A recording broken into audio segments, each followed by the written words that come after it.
So in this video, I'm going to be talking about the pros and cons of a kneeling squat birthing position.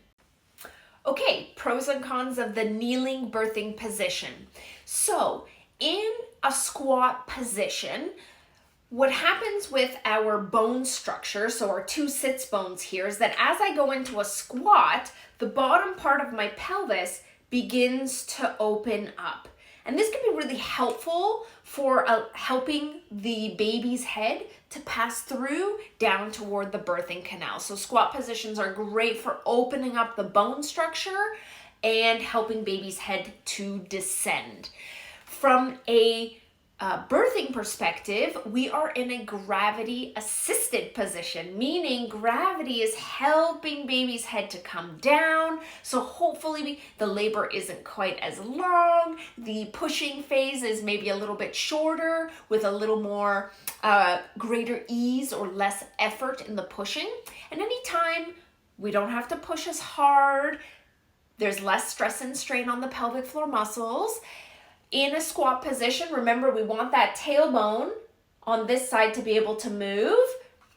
So the tailbone moves away from the center. So in a squat position, there is nothing blocking this bone from moving. And of course, this can reduce the risks of a tailbone injury. The only thing you may want to consider in this position is having your healthcare provider provide you some perineal support, just because there could be a tremendous amount of pressure on the perineum. And so sometimes them placing a hand and providing support can just help guide the baby more toward the vaginal opening and sort of not putting pressure on the external anal sphincter.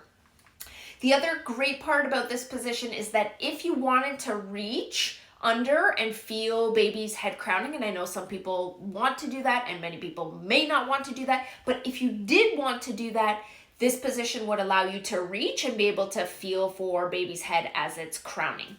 So these are the pros and cons of the kneeling birthing position. Stay tuned for my video on the final birthing position and the benefits of that position.